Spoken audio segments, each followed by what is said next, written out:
কোন দিন আরবি নববর্ষ হবে। আরবি মাসের হিসাব রাখা প্রত্যেক মুসলমানের জন্য ফরজে কেফায়া।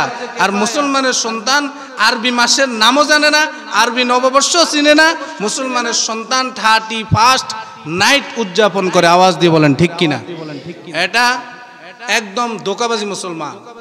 সে জায়গা হিন্দুদের সংস্কৃতি, খ্রিস্টানদের সংস্কৃতি কোনো মুসলমান যদি গ্রহণ করে, তার সাথে রসুলের ভালোবাসা হয় না, তার সাথে রসুলের সাথে সম্পর্ক হয় না।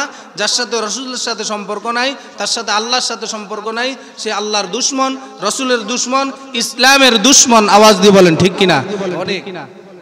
আসল কথা বললে তো খারাপ লাগে। এই জন্য বলি, জুমার নামাজে আলোচনায় ফলাফল আসে শেষে।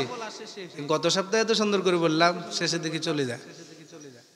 অনুসরণ হবে বিশ্বনবী মুহাম্মদ আরবি সাল্লাল্লাহু আলাইহি ওয়াসাল্লামকে।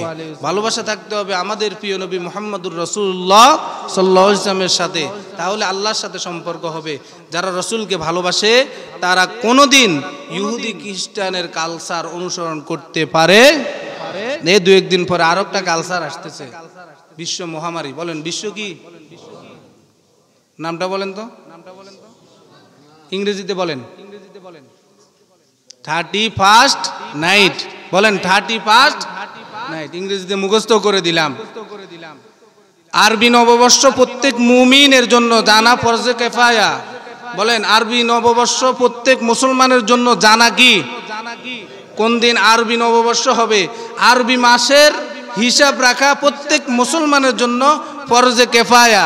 আর মুসলমানের সন্তান আরবি মাসের নামও জানে না, আরবি নববর্ষ চিনে না, মুসলমানের সন্তান 31st নাইট উদযাপন করে। আওয়াজ দিয়ে বলেন ঠিক কিনা? এটা একদম ধোঁকাবাজি মুসলমান। এবং কি যারা এটি করবে, ফতুয়া দেয়, হক্কানি ওলামায়ে কেরাম ফতুয়া দিবে, তাদের সাথে রসুলের সাথে কোনো প্রকারের সম্পর্ক, ইমানের সাথে সম্পর্ক নাই। আর উদযাপন কেন করবেন? গোটা বিশ্বের মুসলমান উদযাপন কেন করবেন, কি জন্য করবেন?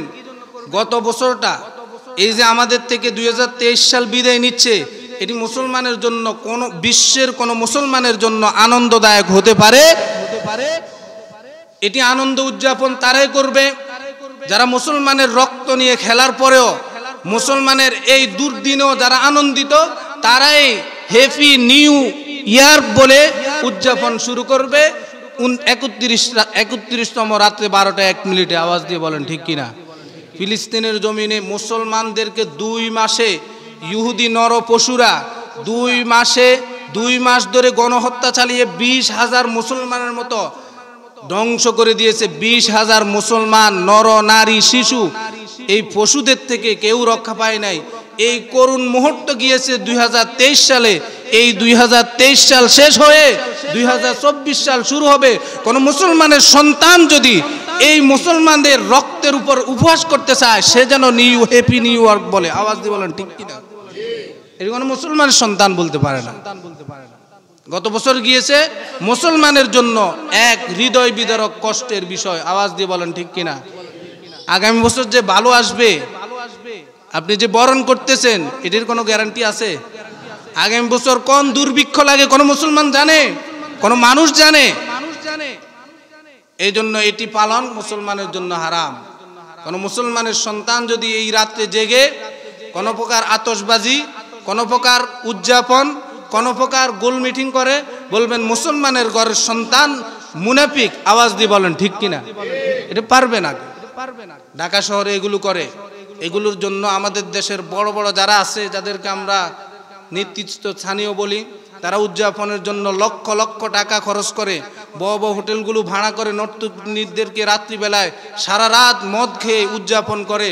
এটা কোনো মুসলমানের সংস্কৃতি হতে পারে না। এটা কোনো একজন বিন্দু মাত্র মুসলমানের জন্য যদি কষ্ট থাকে, এই ইসরায়েল নরপশুরা এই 2023 সালে মুসলমানের উপর আক্রমণ করে হাজার হাজার মুসলমান, শিশু, পুরুষ, বৃদ্ধ সবাইকে শেষ করে দিয়েছে। 2023 সাল শেষ হচ্ছে আনন্দের বিষয় হতে পারে? এটি কষ্টের বিষয়। মুসলমান এটি পালন করতে পারবে না। মুসলমান এটি এই 30 বলেন, আরে না 31st নাইট বলেন না, নাম বলেন না, এই নাইট পালন করা যাবে? কোনো মুসলমান পালন করতে পারবে না। আমরা পালন করব কেউ? অনেকে এই রাত্রিতে ভালো জিনিস পাকায়। পয়লা বৈশাখও ভালো জিনিস পাকায়, এটা মুসলমান নামই মুনাফিক। আমি অনেক পরিচিত, অনেক লোকে দেখছি রাতে কি পাকায়, মহিলারা এই সংস্কৃতি, অথচ মুসলমানের যে আরবি দিবসগুলো আছে সেগুলো পালন করা নিষেধ। যে জায়গাত একজন ইমানদারের ইমানি একটি দায়িত্ব সেটিও পালন নিষেধ, এটি উদযাপনের সাথে ইমানের সাথে কোনো প্রকারের সম্পর্ক নাই। সে জায়গাত হিন্দুদের সংস্কৃতি, খ্রিস্টানদের সংস্কৃতি কোনো মুসলমান যদি গ্রহণ করে, তার সাথে রসুলের ভালোবাসা হয় না, তার সাথে রসুলের সাথে সম্পর্ক হয় না। যার সাথে রসুলের সাথে সম্পর্ক নাই, তার সাথে আল্লাহর সাথে সম্পর্ক নাই, সে আল্লাহর দুশমন, রসুলের দুশমন, ইসলামের দুশমন। আওয়াজ দিয়ে বলেন।